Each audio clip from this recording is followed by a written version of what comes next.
हम बात करेंगे स्टीरियो आइसोमेरिज्म के बारे में। स्टीरियो आइसोमेरिज्म क्या है? वो तमाम ऐसे कंपाउंड जिसका सेम मॉलिक्यूलर फॉर्मूला हो और डिफरेंट अरेंजमेंट ऑफ एटम हो या ग्रुप ऑफ एटम हो या डिफरेंट ओरिएंटेशन का मतलब है डिफरेंट डायरेक्शन एटम का, और ग्रुप ऑफ एटम का डायरेक्शन स्पेस में क्या हो, डिफरेंट हो, उनको हम क्या कहते हैं? स्टीरियो आइसोमेरिज्म कहा जाता है। और फिनोमेनन को हम क्या कहते हैं? स्टीरियो आइसोमेरिज्म कहा जाता है। देखिए हमारे पास एक ऑर्गेनिक कंपाउंड है जिसका मॉलिक्यूलर फॉर्मूला है C2H2 और Cl2 है। हम इसको दो तरीकों से लिख सकते हैं। यहाँ पर देखिए कार्बन कार्बन डबल बॉन्ड है और Cl को हमने अबव द प्लेन में रखा है और दोनों हाइड्रोजन को हमने एडजेसेंट कार्बन में बिलो द प्लेन में रखा है। तो ये हमारे पास क्या है? इसको बोलते हैं सिस फॉर्म कहा जाता है, इसको हम सिस बोलते हैं। अब सिस क्या चीज़ है वो बाद में डिस्कस करेंगे। और इसी तरह से देखें हमने फिर इसी का दूसरा आइसोमर बनाया जिसमें सिर्फ हमने इतना काम किया, जो Cl था ये अबव द प्लेन में था, हमने इसको रोटेट करके बिलो द प्लेन में लाया और हाइड्रोजन को अबव द प्लेन में शिफ्ट कर दिया। तो इसको बोलते हैं ट्रांसफॉर्म कहा जाता है। इसको ट्रांस बोलते हैं। तो हम बाद में डिटेल में डिस्कस करेंगे कि ट्रांस क्या चीज़ है और सिस क्या चीज़ है।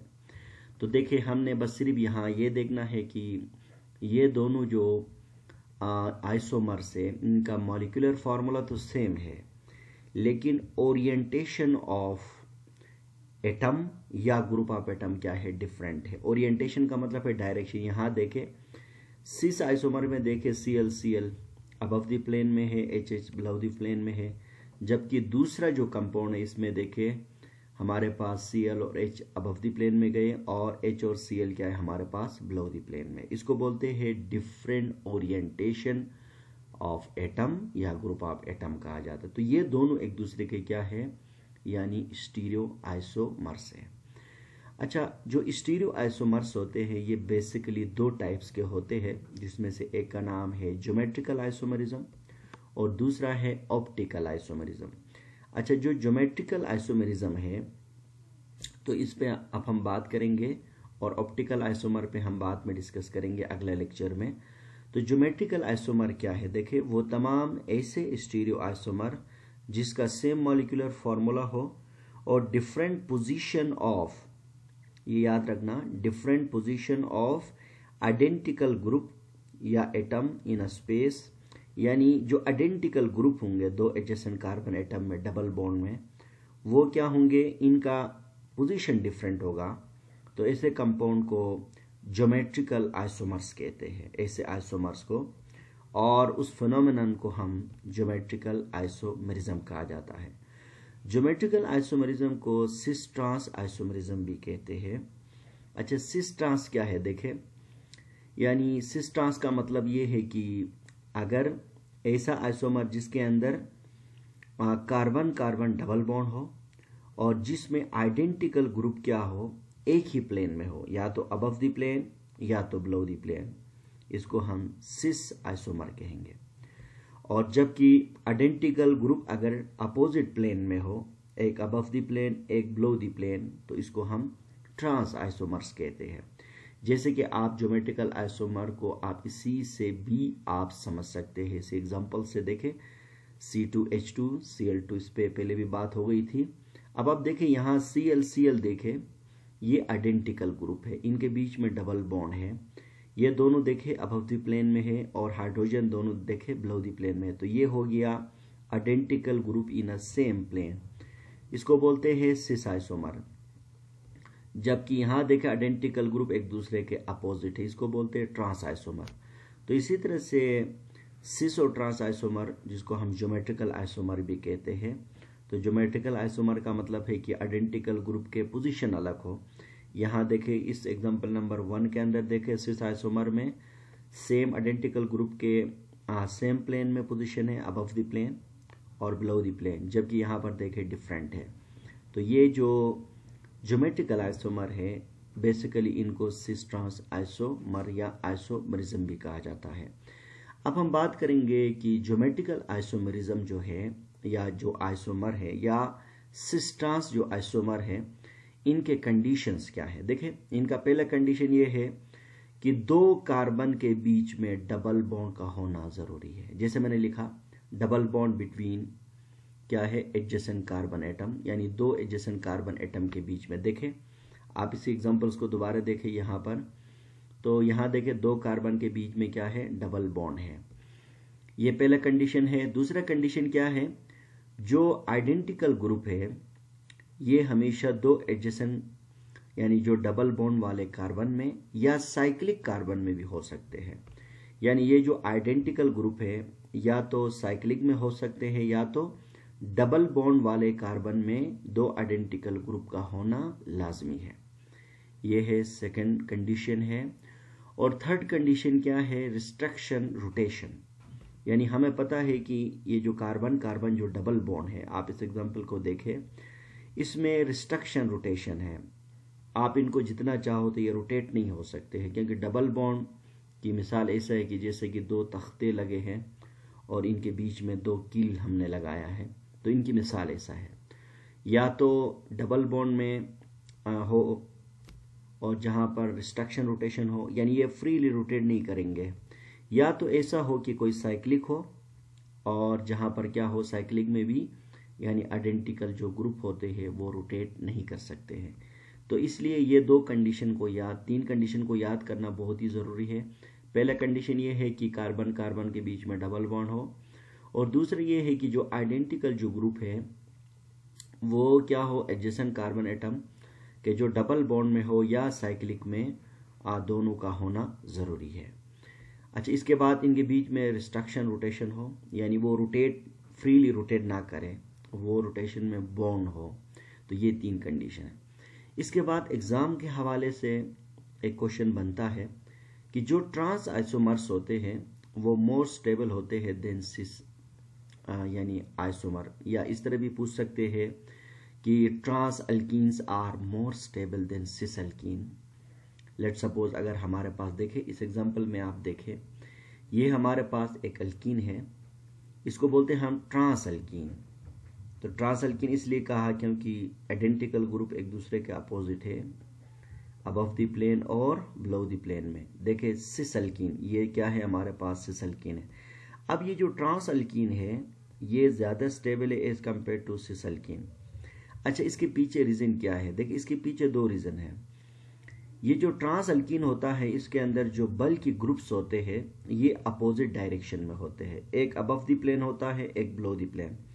अब जिसकी वजह से जो इलेक्ट्रॉनिक जो क्लाउड होता है इसकी रिपल्जन कम हो जाती है। मिसाल के तौर पर देखें, इस वक्त मिथाइल ग्रुप में इलेक्ट्रॉनिक क्लाउड ज़्यादा है और जबकि हाइड्रोजन में इलेक्ट्रॉनिक क्लाउड कम है।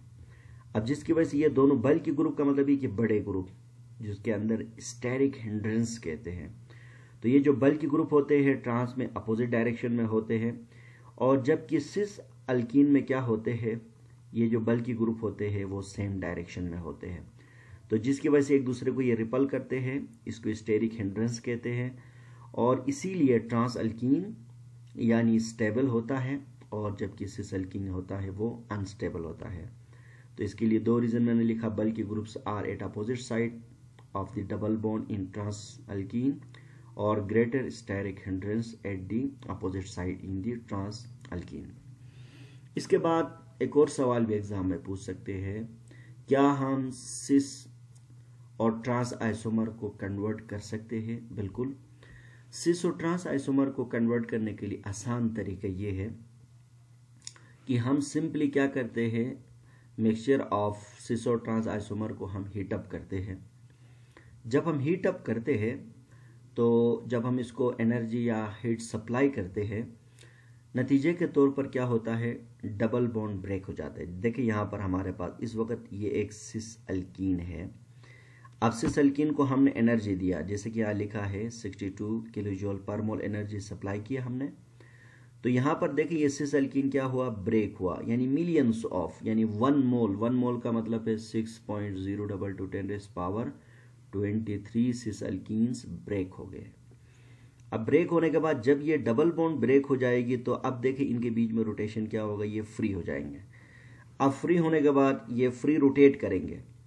तो पहले हमने एनर्जी दिया तो ये डबल बॉन्ड ब्रेक हो गई। कितने एनर्जी दिया एक अल्कीन के लिए? 62 किलो जॉल पर मोल। अब जिसके नतीजे में डबल बॉन्ड ब्रेक हो गई। ब्रेक होने के बाद फिर हमने दोबारा कूल किया। अब कूल करने के बाद देखिए क्या होता है, दोबारा डबल बॉन्ड क्या होगी कि रिफॉर्मेशन होगी। जब डबल बॉन्ड की दोबारा रिफॉर्मेशन होगी तो फिर हमारे पास दो तरह के आइसोमर हासिल होंगे, जिसमें से एक ट्रांस, कुछ परसेंट ट्रांस बनेगा और कुछ परसेंट हमारे पास सिस बनेगा। अब जो ट्रांस और सिस बनेगा, जाहिर सी बात है जब हमने मिक्सचर को हमने कूलिंग किया तो दोबारा डबल बॉन्ड की यानी 1 मोल ऑफ कंपाउंड हो, तो इसमें से कुछ परसेंटेज ट्रांस के बने और कुछ परसेंटेज सिस के बने। फिर हम क्या करते हैं, इनको डिफरेंट मेथड के ज़रिए से सिस को ट्रांस से क्या करते हैं, हम अलग करते हैं। तो ये तरीके है हमारे पास। फिर अब हमें लेट्स सपोज हमें ट्रांस चाहिए। अब जो 50% जो ट्रांस बना है इसको हम आइसोलेट करते हैं। आइसोलेट करके जो 50% दोबारा जो सिस बना है इसको हम क्या करते हैं, दोबारा हीटअप करते हैं। दोबारा हीटअप करेंगे तो ये मज़ीद ब्रेक हो जाएगा, तो फिर कुछ परसेंटेज में सिस और कुछ परसेंटेज में ट्रांस। फिर इसी तरह से हम परसेंटेज वाइज जो ट्रांस बनेगा वो हम अलग करते जाएंगे। तो इसी तरीके से हम सिस अल्कीन को ट्रांस में तब्दील कर सकते हैं। ये हमारे पास एक तरीका है जो कि एग्ज़ाम के हवाले से बहुत इम्पोर्टेंट है। इसके बाद एग्ज़ाम में कभी कभार इस तरह भी सवाल पूछ सकते हैं कि हमारे पास देखिए यहाँ पर दो हमारे पास वो है जो है ऑर्गेनिक कंपाउंड है। तो एक हमारे पास देखे मैलिक एसिड है और दूसरा हमारे पास देखे फ्यूमेरिक एसिड है।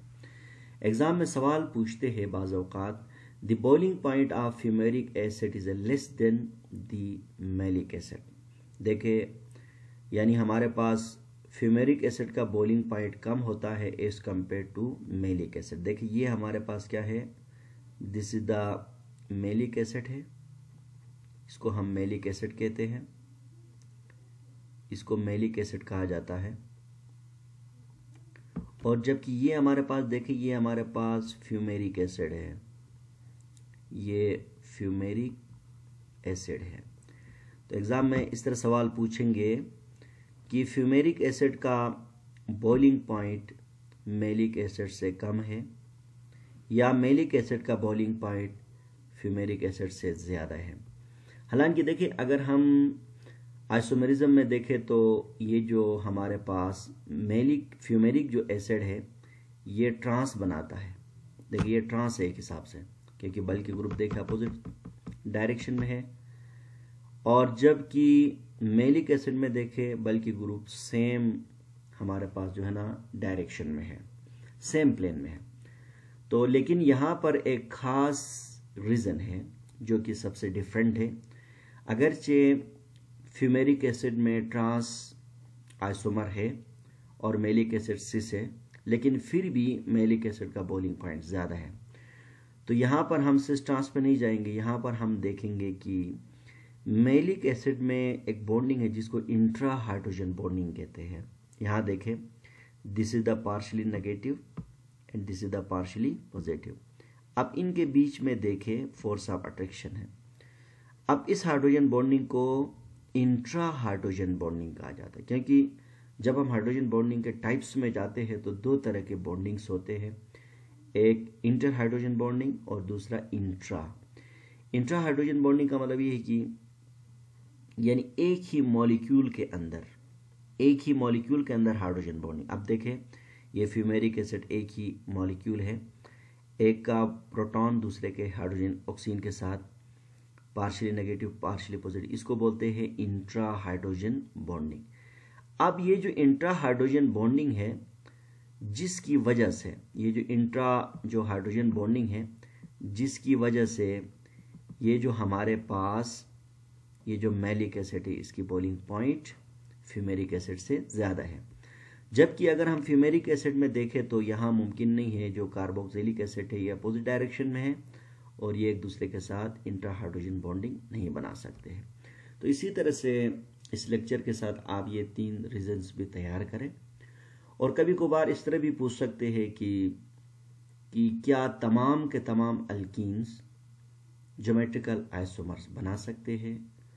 तो ये बिल्कुल नहीं, क्योंकि जितने भी अल्कीन हैं यानी ऑल ज्योमेट्रिकल आइसोमर अल्कीन हो सकते हैं, लेकिन तमाम अल्कीन ज्योमेट्रिकल आइसोमर नहीं हो सकते हैं।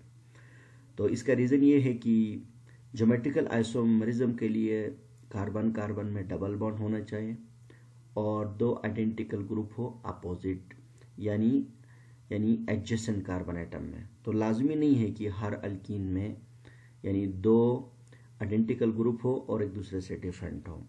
तो इसलिए अल्कीन में ज्योमेट्रिकल आइसोमर होता है, लेकिन तमाम अल्कीन में ज्योमेट्रिकल आइसोमर नहीं होता है। इसके बाद जो साइक्लिक हाइड्रोकार्बन्स होते हैं, इसके अंदर भी ज्योमेट्रिकल आइसोमर्स होते हैं, क्योंकि साइक्लिक हाइड्रोकार्बन्स के अंदर रिस्ट्रक्शन रोटेशन, अगरचे उसमें डबल बॉन्ड नहीं है, लेकिन उसमें रिस्ट्रक्शन रोटेशन होता है। रिस्ट्रक्शन रोटेशन का मतलब ये है कि सिंगल बॉन्ड होने के बावजूद भी एडजेसेंट कार्बन एटम में जो आइडेंटिकल ग्रुप्स होते हैं वो आसानी से फ्रीली रोटेट नहीं कर सकते हैं। तो इसी तरह से ये चंद रीज़न है, इनको आपको एग्जाम के हवाले से भी तैयार करना है।